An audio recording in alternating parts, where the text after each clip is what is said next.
wenye kuwa ndani ya nchi yote, wenye kuwa mu mashariki na mpatikilie hapa teritwari ya Uvira, Fizi na Mwenga, kwa sababu ndio kwenye wako wengi, ndio kwenye wanatia makao yao.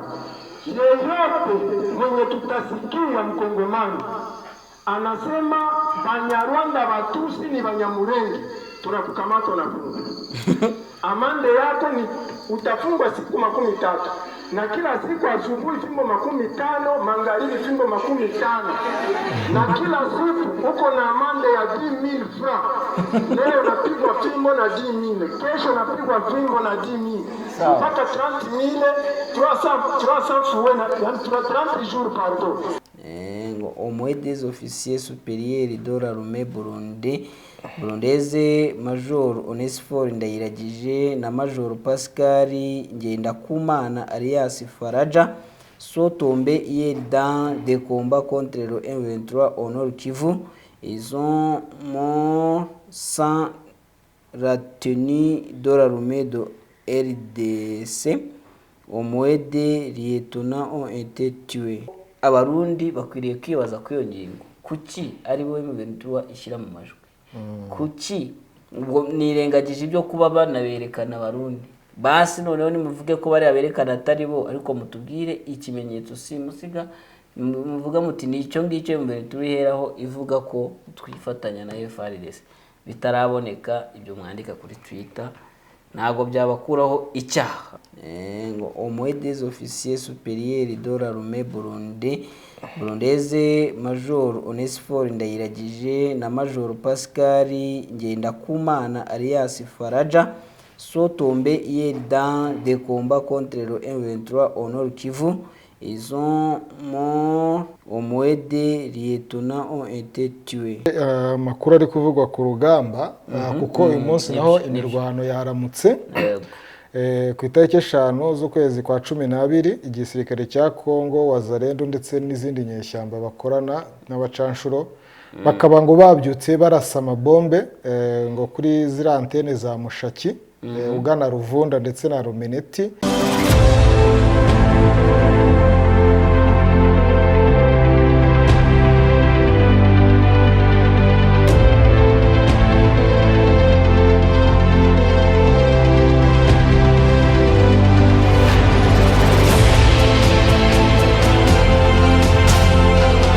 Byiza nshuti bakunzi ba Bwiza TV ndetse namwe basomyi ba bwiza.com, reka nongere mbasuze kandi mbahe ikaze muri gahunda zitandukanye za Bwiza TV, by'umwihariko mbahe ikaze mu kiganiro Uruvugiro, ikiganiro mugiye kubanamo nanjye Niyonsenga Shadrake na Denis Nsengiyumva. Denis ko ndi kureba urebe ifoto nziza wa iyo video uri kureba ni gatike, aka video kamaze iminsi shaka ka video ntabwo nkamamaje ariko nako muri bya bihe bya Trace Award ndakeka ya. Okay, aho ni Kigali. Yego, Kigali harimo hano hameze uyu ni umuhanzikazi wo muri South Africa nawe wari ugeze i Kigali ariko ati Kigali nakunze ikirere abantu. Okay, ubwo rero iyo foto uri kureba abadukurikira muzajya mwihangana, hari ibintu ntazajya mbereka rega kereka ngira kuba live nabwo kandi nkabona hacks ihagije, naho ubundi pole sana ntago mubibonye. Ubwo ndabasuhuje mu buryo bwanyu aho muherereye hose mu bice bitandukanye murimo, mu mirimo itandukanye muri gukora, reka mbifurize gukomeza kumererwa neza. Ubwo tugiye kubagezaho uruvugiro, ariko kandi mu gitondo nawe babwiye ko muri uruvugiro ariho hazajya haba hari amakuru yo muri DRC. Mu gitondo twabagejejeho update zo mu Rwanda gusa. Yego, ubu ngubu noneho tugiye kubakubita ibiri kuvugwa hakurya hariya muri DRC, by'umwihariko mu burasirazuba bwa Repubulika ya Demokarasi ya Kongo hari amakuru menshi cyane. Ariko mbere yuko tubabwira zimwe mu ngingo tugiye kuvugaho, ndabanza mbibutse za gahunda bavandimwe mukore subscribe, dore byagiye biguru ntege ntago bikihuta, mwongere makabaraga, hanyuma mudufashe muri shares kugira ngo bigere ku bantu benshi, hanyuma kandi munakore comment, mutange comment kuko ikiganiro mwacyumvishe mbibona imibare imyereka ko mwakirebye muri abantu benshi. So muri abo bantu mwakirebye mujye mushyiraho na commentaire yuko mubyakiriye, dukosora iki, twongeremo iki, tuvugurura iki, kugira ngo birushaho kuba byiza. Izo comments zinadufasha ko bituma channel ivibratinga ikagaragara hirya no hino, abandi bantu bashya bakaza muri Bwiza Media Group tukagira abakunzi benshi. Hanyuma kandi munakore like, byose nabyo biremewe. Ingingo ya nyuma ni yo gutera inkunga Bwiza Media, nabwo muba mugize neza. Ubutumwa buba buri gutambuka aho hasi, ndabizi ko muzi gusoma bavandimwe mu buhe agaciro. Deni, ngaho tubwire ngo tugiye kuvuga kuki imbere yuko ngaruka nsuhuza abakunzi ba Bwiza. Tugiye kugaruka ku itangazo ryashyizwe ahagaragara n'igisirikare cy'u Burundi rinyomoza ibyo cyise ibinyoma by'umutwe cyangwa se by'umuyobozi wa M23 ni Bertrand Bisimwa. Urabizi ko M23 imaze iminsi ishyira mu majwi igisirikare cy'u Burundi gishinja gufatanya na FARDC mu ntambara bari kurwana. Burundi rero bwa gisirikare cy'u Burundi bwagize icyo butangaza ku biheruka gutangazwa nako byanatangajwe muri iki gitondo cyatangajwe muri iki gitondo nibyo kuko mu gitondo umva twabikozeho muri update twakavuzeho gatoya. Kuzuyaza rero igisirikare cy'u Burundi cyahise gisubiza, turi burebe icyo cyatangaje. Ikindi gihari niki, hari andi makuru nakoze mbona, sinzi niba nayo wari wateguye ko tuza kuyagarukaho. Harimo inkuru ivuga ko n'umuwazarendo nahoze mbona akomeza gupropaja cyangwa se gukwirakwiza rwango banga abatutsi. Yari ariho agira ati hano muri Uvira siyo Sud Kivu, ati nta muntu w'umunyamurenge ukihaba, ngo abanyamurenge barahunze. Ubwo abahaba babita abanyamurenge ngo bahari ngo ni abanyarwanda ngo b'abatutsi. Noneho atangaza n'ibihano ngo bagiye kujya bahabwa, ngo bazajya bamuca 10,000, ngo bamukubita inkoni za buri munsi, ngo hanyuma kandi ngo anafungwa iminsi 30. Azagenda bibwira abanyamurenge nyine biyongiye muri Buvira. Ikindi twagarukaho abaMONUSCO batashye. abaMONUSCO ntago barataha ariko barimo barisuganya bava mu bice bya kure begera ahari imihanda, begera ikibuga cy'indege. Biravugwa ko barimo barava mu bice bakoreragamo baza Ihanigoma, ariho bari kwirundurwa nyine n'imyiteguro yo gutaha. Igisirikare cya Kongo nacyo kiri kwigamba ko ngo cyaba kishe abantu benshi ba M23, ariko mu mafoto cyashyize ahagaragara gusa ikote rimwe ririnda amasasu na kaske ndetse n'ikibunda kimwe cyamurutsiye. Barangije bati twisha benshi, ariko bagiye kugaragaza imyambaro bagaragaza umwambaro umwe. Byuzi yashiraho babiri, burya kabiri nayo ngo ikorwa muri byinshi. Kimwe ni kimwe nyine na byinshi ni byinshi. Nubwo tutazi n'ukuri kwabyo niba n'ibyo ngibyo badafite ubundi buryo babibonyemo, kuko nabo bashobora kubibona, ariko nta nubwo baba ari benshi. Abaye ari umwe nabwo ntago baba ari benshi. Gusa ubwo turaza gutegereza wenda M23 bishobora kuzaripurayinga kagira icyo bivugaho. So reka ubwo wenda turaza no kugaruka cyo kora ku bikorwa byo kwiyamamaza. Nabonye noneho Katumbi na Tshisekedi navuga ko mu buryo bweruye basa n'abatangiye guterana amagambo. Katumbi ngo arimo arabita abatalibani, ngo abayobozi ba DRC ngo n'abatalibani b'abanyabwoba ngo bamutinye. Ubwo tushobora kureba no bindi bikorwa byo kwiyamamaza uko bimeze, ariko ubwo reka mbanze nkore ya gahunda nari nkubwiye gusuhuza abakunzi bacu. Yego. Ubwo ndahera kuri Geoffrey Dereva, ibihe byiza. Kaka Wilson, komeza umererwe neza aho herereye mu bice bitandukanye by'isi. Karangwayire Epiphany, ibihe byiza. W'amahoro Cyprien, umeze ute? Eric Ndayishimiye, habari. M Theo, how are you? God's good, umeze ute? Busoro Jackson, umerewe ute? Abraham Ndagijimana, ibintu byawe gahunda zawe zirimo ziragenda neza? Niho kubwayo Rashid, nawe umererwe neza. Habyarimana François, turagusuje cyane. Dusuhuze kandi Bosco niyo nkuru, dusuhuze kandi Terence Kwizera, Vedaste Rurangwa, ukomeze umererwe neza. Atesi Aline, gahunda zawe zigende neza, nawe ubwawe umererwe neza. ni Nduwayo Karenzi Amoni, habari zako.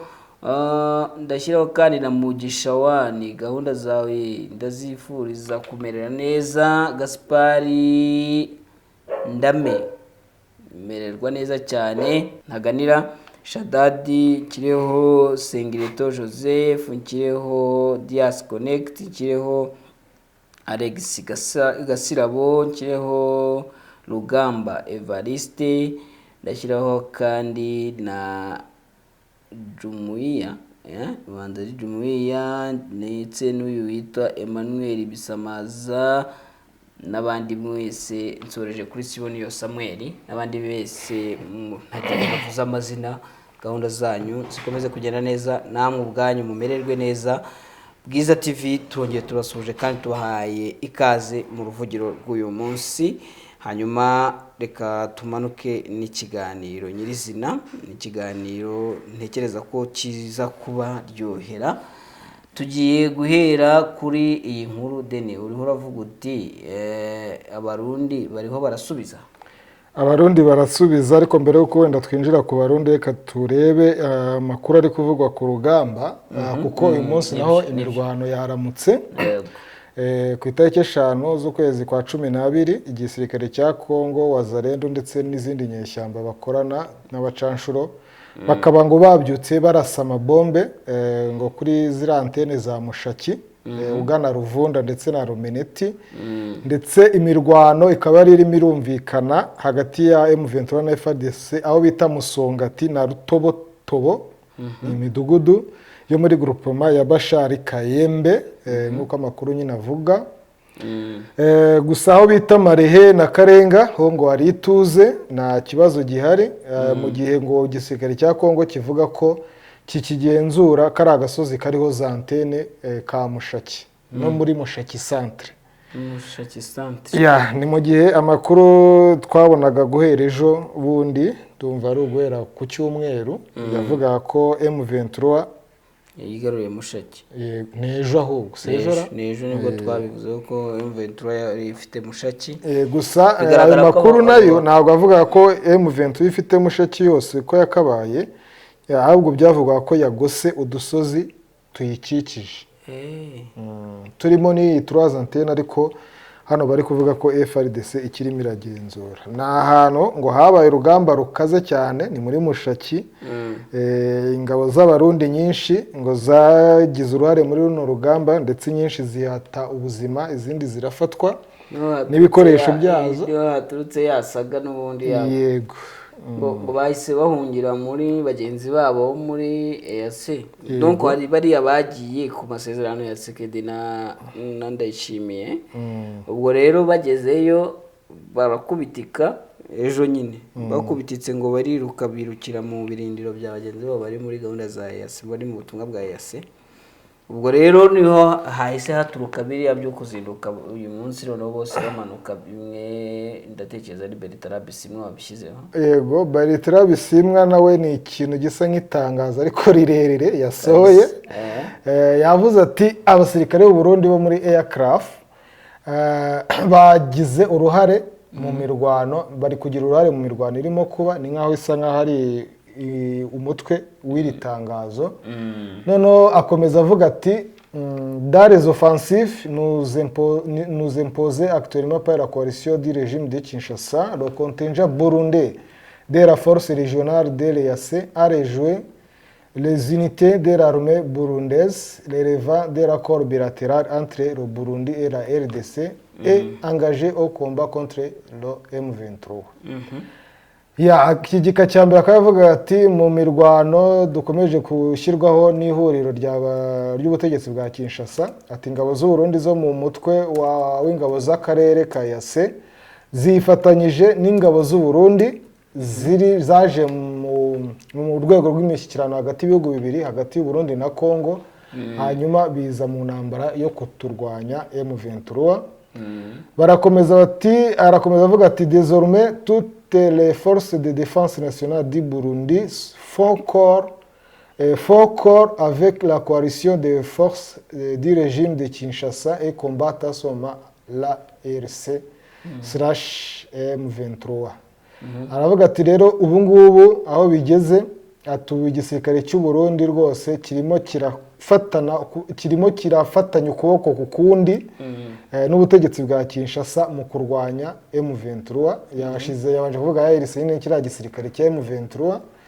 Arangije aravuga ati notre organisation vient de saisir le secrétaire général de l'EAC Jumuiya pour dénoncer l'implication militaire et politique du Burundi aux côtés des FDLR, FARDC, mercenaires et autres miliciens et réservistes. Toutes les dispositions sont prises pour tirer toutes les conséquences de cet acte de graphisme et de réadapter à cette les configurations de la coalition du régime de Kinshasa. Aravuga ati umutwe wacu umaze kubimenyesha umunyamabanga mukuru wa EAC kugira ngo twamagane uko kwivanga kw'igisirikare cy'u Burundi ndetse na politiki y'u Burundi iruhande rwa FDLR, FARDC n'abacanshuro mu kuturwanya. Ati rero hafashwe ingamba zose kugira ngo ingaruka zize kugera kuri abo bantu kandi tuniyadapte kuri ino miterere mishya y'ihuriro ry'ubutegetsi bw'Kinshasa y'imirwano mishya. Ariko se Deni, ibi bintu M23 zahora itangaza ibi, urabona aba Barundi bateze kugera aho bakemera yuko bari mu bintu urabona bizarangira bite? Ntago babyemera ku mugaragaro, ariko ibimenyetso bijya ahagaragara kuko M23 ubushize yashyize hanze ibiti yagaragaje abasirikare b'Abarundi, imyirondoro yabo, za matrikire, aho babarizwa byose bishyira ku karubanda. Hanyuma igisirikare cy'u Burundi nyine birumvikana ntabwo cyapfa guhita cyemera ibyo bintu, ariko hari buriya izino ngabo za EAC nizimara kuhava burundu bazabyemera. Umugani umurundi uzafatirwa rero nazasobanurira azabyemera. Nyuma rero y'ubwo butumwa bwa Bertrand Bisimwa, igisirikare cy'u Burundi nacyo nta kujijinganya cyahise kijya kuri Twitter kirandika kiti kiri kuri playinga Bertrand Bisimwa. Biratandukanye abantu mudukurikira mu byumva, ari ukuntu uvuga uti wenda nabo bagiye kuri Twitter yabo bagiye ku butumwa bwa Bisimwa barasubiza bati la FDNB, ubwo ni Force de Défense Nationale du Burundi, s'indigne des propos mensongers propagés par le président du M23 Bertrand Bisimwa faisant état de la participation des troupes burundaises de l'EACRAF au combat qui se déroule au Nord Kivu.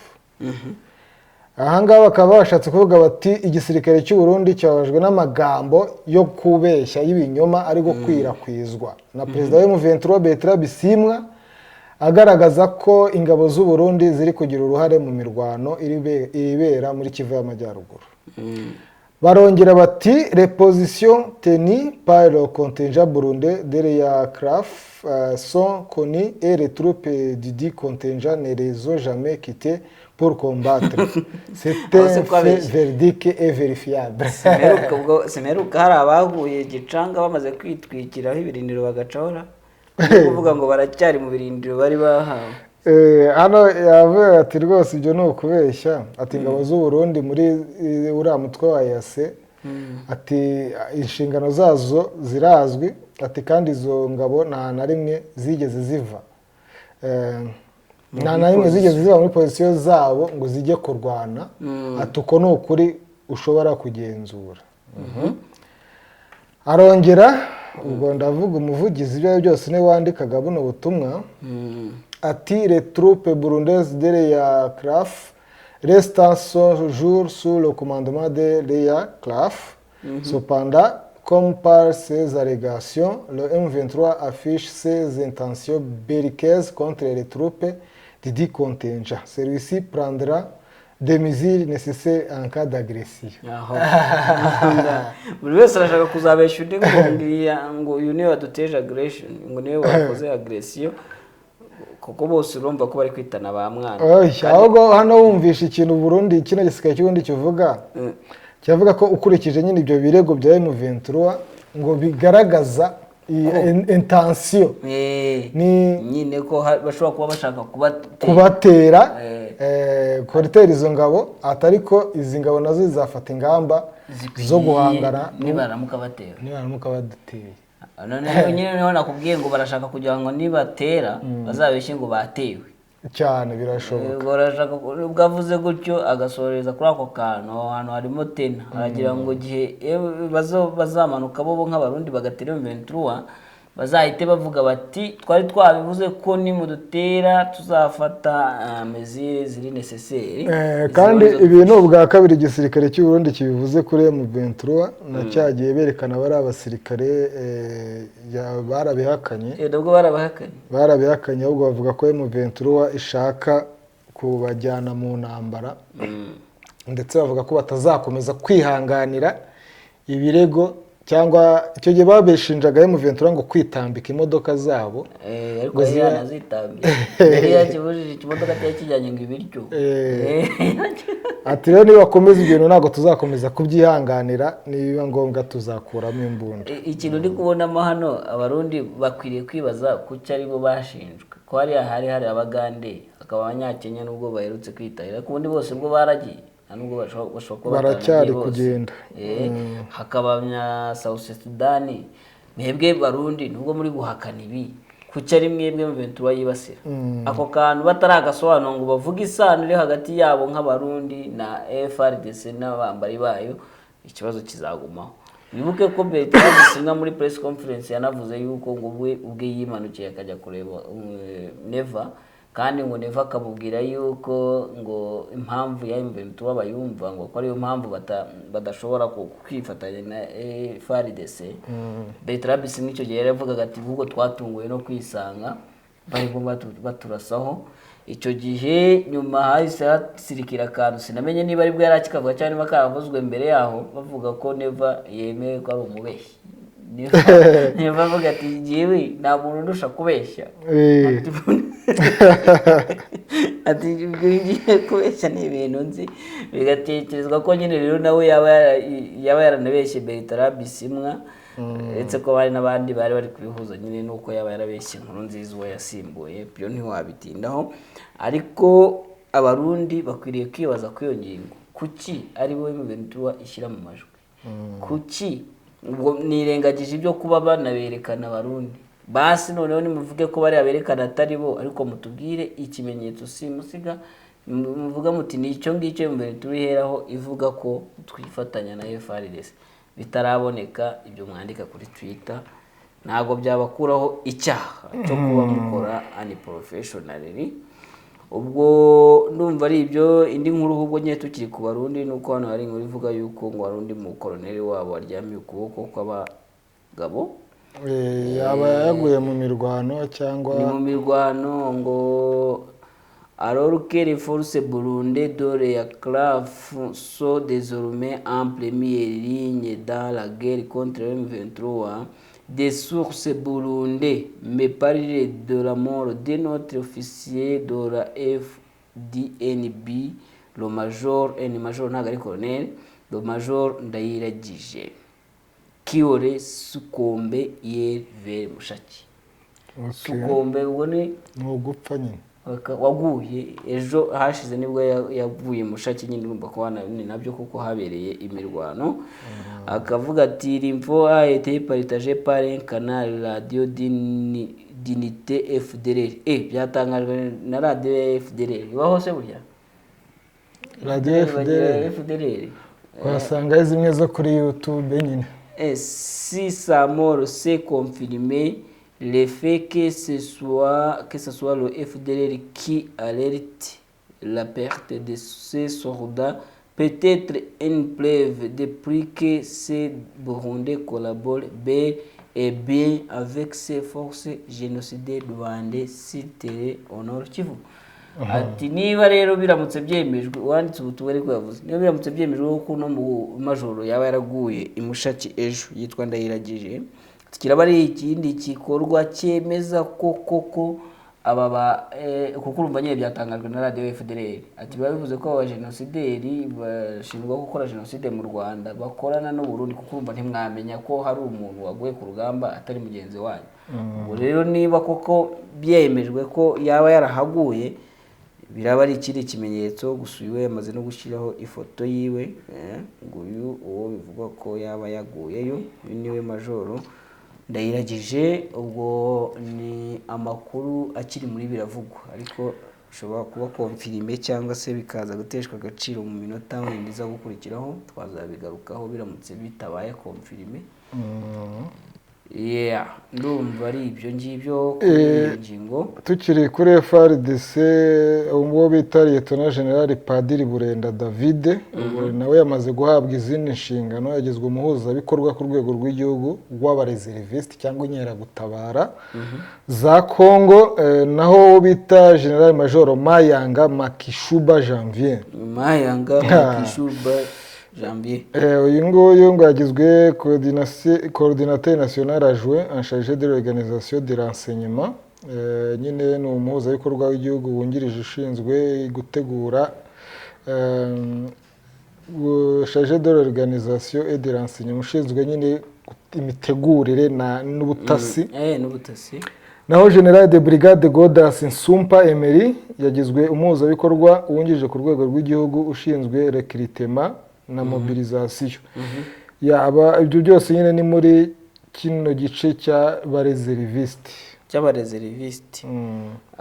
Uyu musaza koko ngo ni padiri. Afanye Kongo nabo bita ba padiri cyangwa no ejo bazaba bari kumuziza iryo zina uzajya kumva wumve baramugandaguye bamuzisha iryo zina yitwa bati iryo zina ubwo ni ikizibiti cyo kuri umunyarwanda. Ubwo nawe ni karibu ku rugamba.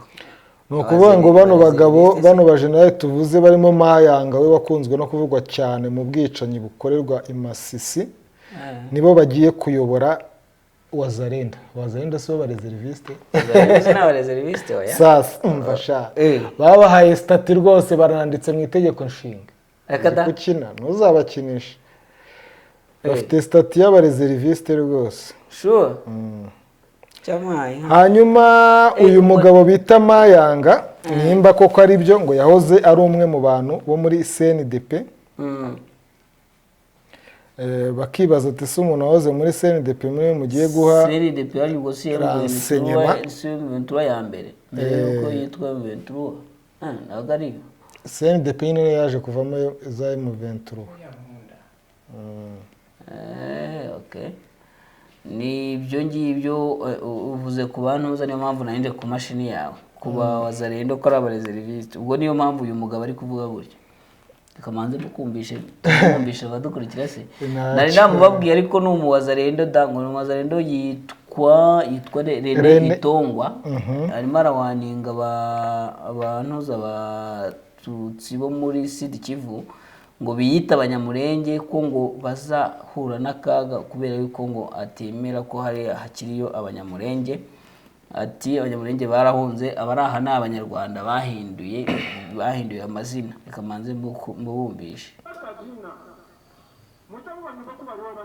kanongere Banyarwanda abo yageuza kajina bangali mwile jina yabo ya Bahutu lakini ni Banyarwanda.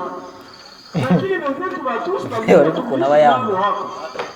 wanakuya geuza jina wanakuwa sasa Banyamulenge. Na hiyo jina waliemkuza kayo basi waiseme kwa nguvu. Unakatana kuko watu wenye Wakongomani walichinjwa juu ya hiyo jina Banyamulenge. Kuko watu wanabakia vilema juu ya hiyo jina Banyamulenge. Kuko watu leo wanabakia biko na hali za mbao walikimbia nchi juu ya hiyo jina Banyamulenge. Kwa hiyo tunapana tahadhari. Hii ni tangazo. Tunatangazia Wakongomani wote wenye kuwa ndani ya nchi yote, wenye kuwa mashariki na mpatikilie hapa teritwari ya Uvira, Fizi na Mwenga, kwa sababu ndio kwenye wako wengi, ndio kwenye wanatia makao yao. Yeyote mwenye tutasikia Mkongomani anasema Banyarwanda Batusi ni Banyamulenge, tunakukamata na funga. Amande yako ni utafungwa siku 13 na kila siku asubuhi fimbo 15, magharibi fimbo 15, na kila siku uko na amande ya 10,000 francs. Leo unapigwa fimbo na 10,000, kesho napigwa fimbo na 10,000 mpaka 30,000, 300 fouet na 30 jours pardon, inafika na 300,000 inaenea, na hiyo fimbo zinaenea zote. Ndio wewe unajempoza kane tu, wewe unajempoza mpaka shafandu wa pesa amurekera ya umugabo rwose ndumva atoroshye. ati ubu butaka n'ubw'ababembe n'abafurero ntabyo abanyarwanda bigize abanyamurenge. reba uwo muntu umeze gutyo yakoranije abantu nta kintu ashinzwe, kandi urabona ni abakecuru b'injiji, ntabwo ngubwo ibintu arimo aravuga barimo barabisamira hejuru bati koko nibyo, ati buriya ibyo avuga arabizi, uyu mwana buriya yarize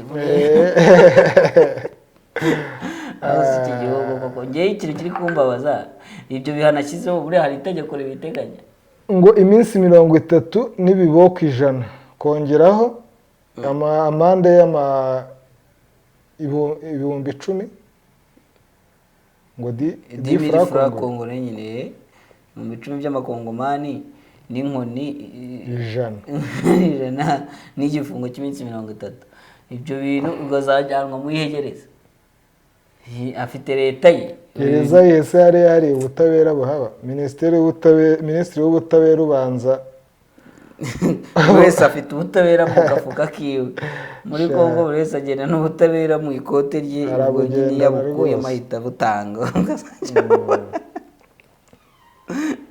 Igihugu cyararangiye kabisa, ntabwo byoroshye kabisa. Tore sana ku bantu, ariko nyine abantu bajya bumva icyo tuba tubivugira. Inkuru nk'iyo ngiyo ni bimwe duhora tuvuga ko hariyo ikibazo cy'ingengabitekerezo no gukwirakwiza urwango mu baturage, zo bita hate speech. Ubwo niba bavuze gutyo bari abantu mugani barabyabsorba babitware gutyo, nyuma yo kubitwara gutyo ejo dusanga abaturage bihereranya umuntu bati wowe ko tuvuga ngo umunyamurenge kandi wa mwana yaratubwiye ngo abanyamurenge baragesha, babe bamwanze gutyo baramwijunditse. Ejo najya kubasaba amazi batave utankubitisha za muntu utanancisha ya mafaranga. Usanga umuntu arakomanijwe gutyo, usanga urwango rurakwirakwira rurakuze, kandi igihugu cyakabaye gifite ordre kigenewe gifite n'abayobozi, ariko ugasanga Kongo ntacyo bivuze. Ibyo ntacyo kiriya gihugu rwose gikwiriye gutabarwa. Ikindi twari twakomoje harya suku gutaha kw'ingabo za yase zikomeje gutaha guhera ku cyumweru, nibwo ingabo za Kenya zatangiye kurira indege. Nibyo mbere yo kuva aho ngaho hari akantu nashakaga kureba muri bimwe mu byo bibaza nyuma yo gutaha. Ni umusesenguzi wigenga wacishije igitekerezo cye ku rukuta rwa Micombero, wakicishije ku rukuta rwe, aho ari kwibaza ati se Soleyaris d'une manière complètement irrégulière et sera risque de plonger le pays dans une nouvelle tragédie.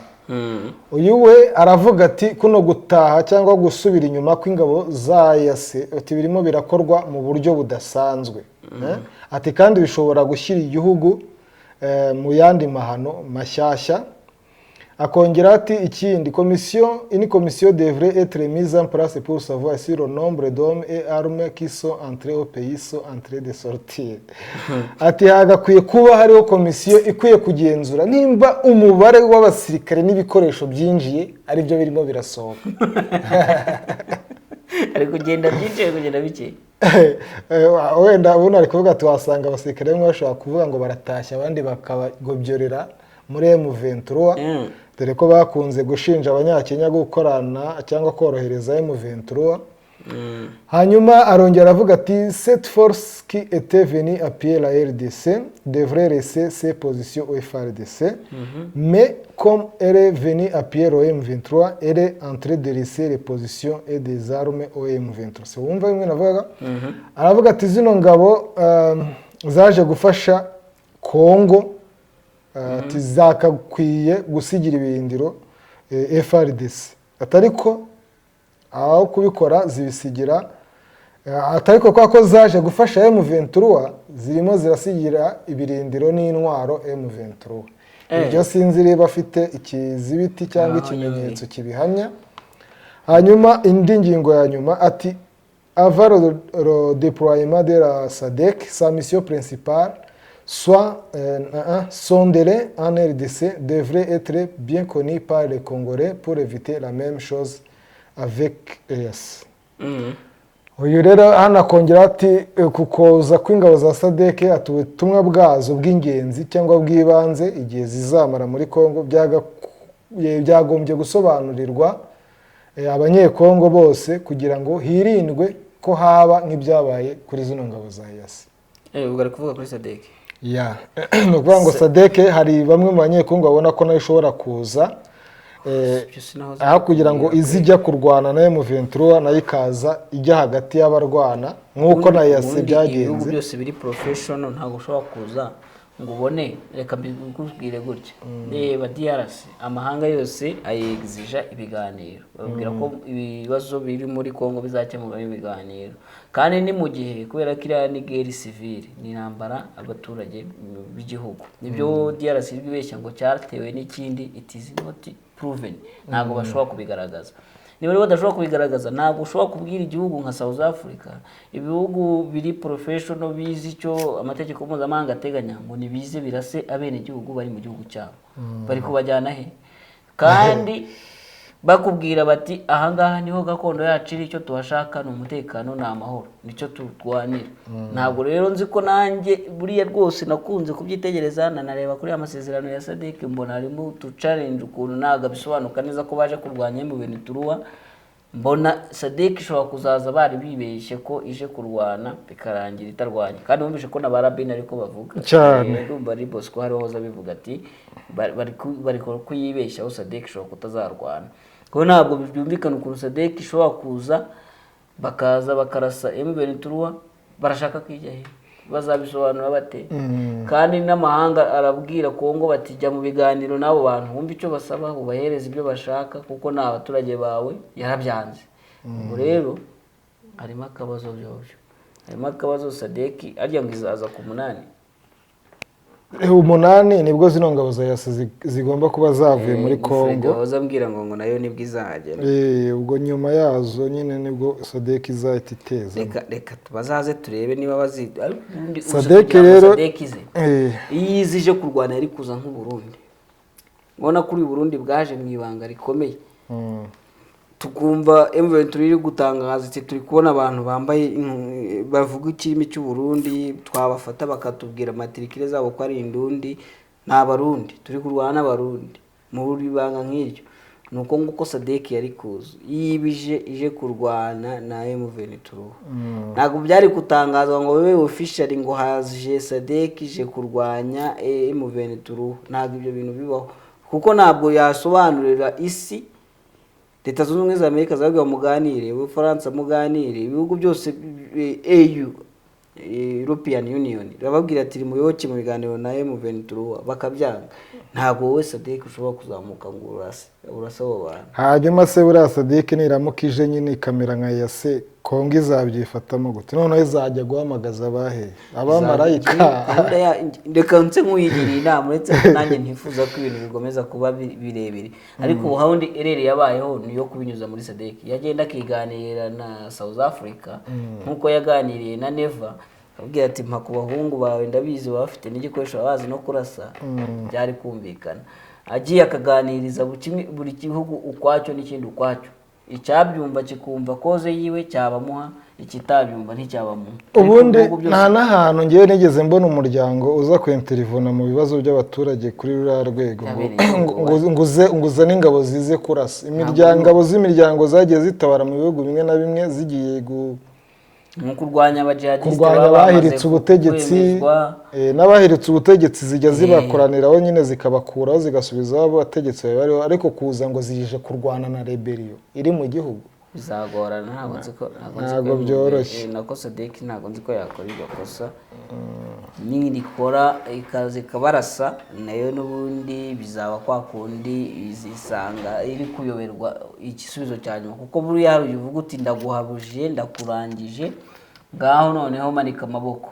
Wenda baba ari nk'umurona nk'uko bashobora kubita abantu mwenda nka IDF ikavuga iti twebwe sha turabyemeye tuvuyemo tutashye iwacu Uganda, FDL dutashye iwacu mu Rwanda, M23 se izataha irimo iri wabo barasohotse bakabica cyetse rivuga ati turongeye turahunze bagataha mu ijuru, naho ubundi ntabwo bishoboka ko barasa kandi urumva ubushize wenda yari yasabye ubuhungiro barahunga, bibaze guhunga igihugu cyanyu barahunga bahungira za Uganda, ariko ubu ngubu bisigaye bivuga iti reka ntabwo tuzongera guhunga nta kintu cyavuyemo.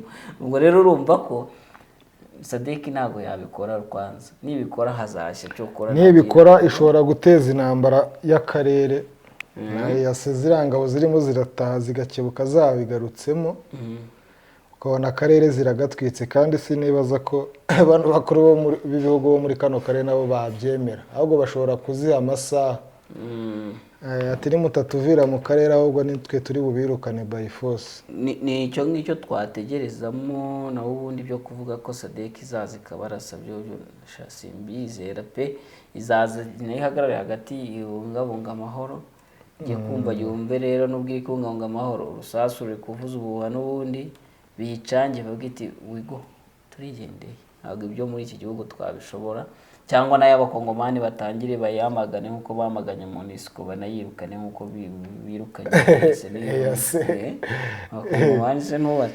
Gusa ikindi kintu kirimo tuhita tujya no ku ngingo y'amatora, no Sadek wenda ubwo ifite iminsi 20 yo kubirangirira akazi, kuko naboze mbona rwose Moise Katumbi bya biri nahoze mubwira ngo nabe yigera mu ntebe y'abaperezida yabitangiye, yavuze ati 2024 iyi Kongo izahita igihugu gifite agaciro. Bya biri nahoze mvuga ngo umuwazarenda ariho arafata ijambo wati nago bizabamo, izaba ari igihugu gifite agaciro kandi cyubashywe ku ruhando mpuzamahanga. Ubwo rero birashoboka ko iyo Sadek nibije kurasa M23 izabisabwa kubikora mbere yuko itariki 20 zigera ngo amatora abe hajyeho ubuyobozi bushya, kuko Tshisekedi ntago ari guhabwa amahirwe, kugeza ubu aho baravuga ko Katumbi yatangiye kumukubita mu mpande zombi. Ubwo rero bikavugwa ko Tshisekedi abaye nyine atarabirangiza n'imigambi yewe na gahunda ziwe zahita zinangukira aho ngaho, Katumbi agatangiza ibye.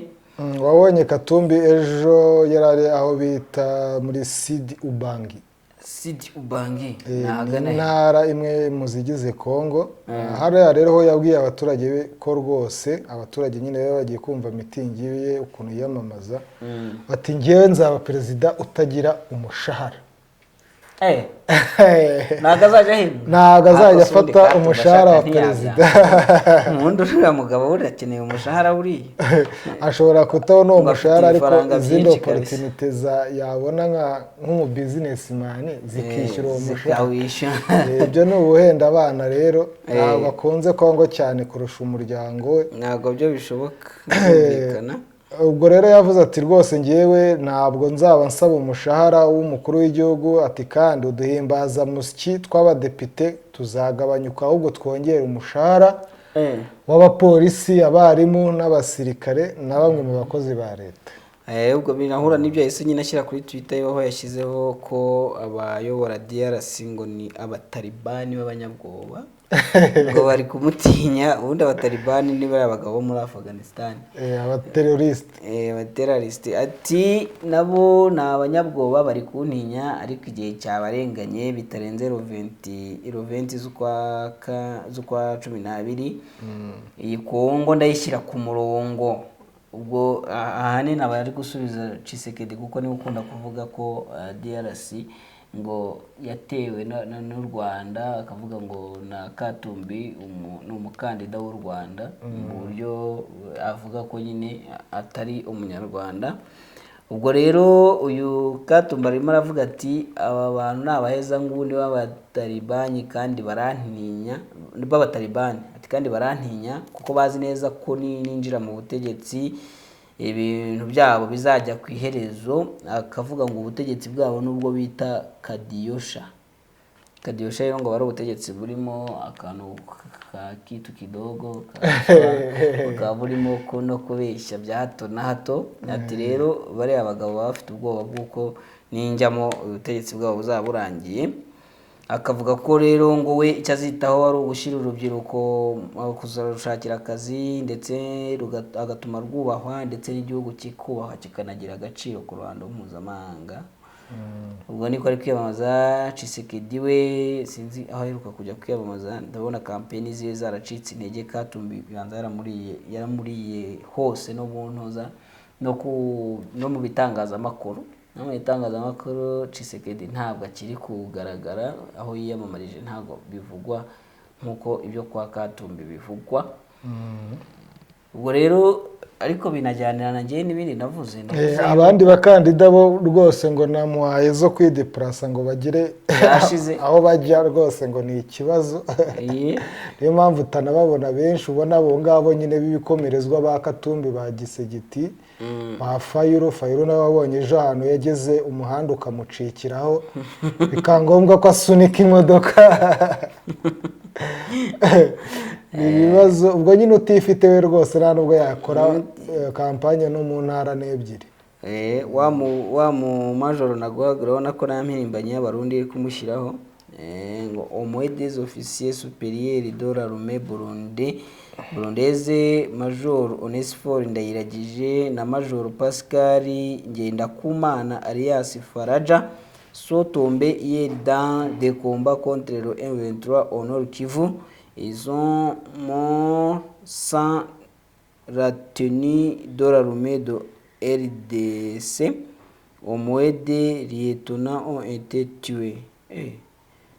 uzi ko ari benshi, yewe nta nubwo ari kuvuga uriya wenyine, reba amasura y'abandi. uyu ni Major Ngendakumana, uyu ni wa wundi Onesphore Ndayiragije.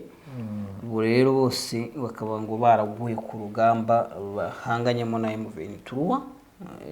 ubwo rero iyo abarundi basohora itangazo nka ririya rivuga ngo ibyo M23 ivuga irabeshya, babona ibimenyetso nk'ibi biri kwigaragaza, bazavuga ko M23 ijya mu nkambi zabo ikajya kubashimura.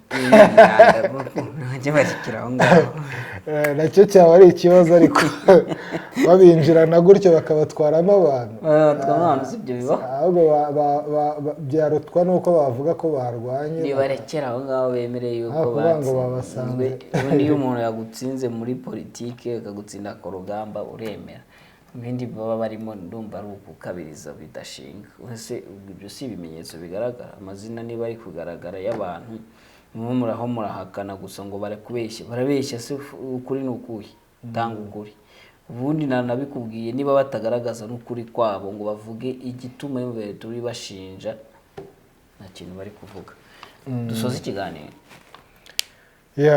ndumva ari ibyo ngibyo,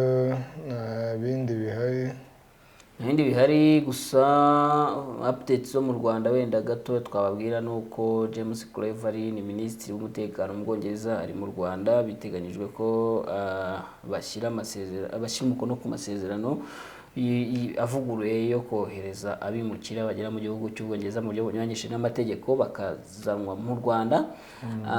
indi nkuru twababwira wenda iri kuvugwa mu Rwanda ni yuko ubushinjacyaha bwasabiye umunyamakuru Gakire Fideli gufungwa imyaka 5 bijyanye n'ibyaha akurikiranwaho birimo inyandiko mpimbano. hari indi sura, hari indi naba ntakomojeho wenda twavuga ko yihutirwa. izindi nahejo muri isanzure mu gitondo turazibagezaho zose uko zakabaye. dusoza ikiganiro tubashimira kuba mwabanye natwe, tubashimira kuba mwakurikiye iki kiganiro cyose, kandi tubashimira ko mugiye gukora subscribe. ikindi munadufashe mu gukora share, munatange comments, kandi munatera inkunga Bwiza Media Group. hanyuma kandi munakomeze kwenjoyinga umugoroba wanyu, mugire umugoroba mwiza. ngendesha Drake Niyonsenga na Denis Nsengiyumva. Bye. Ciao.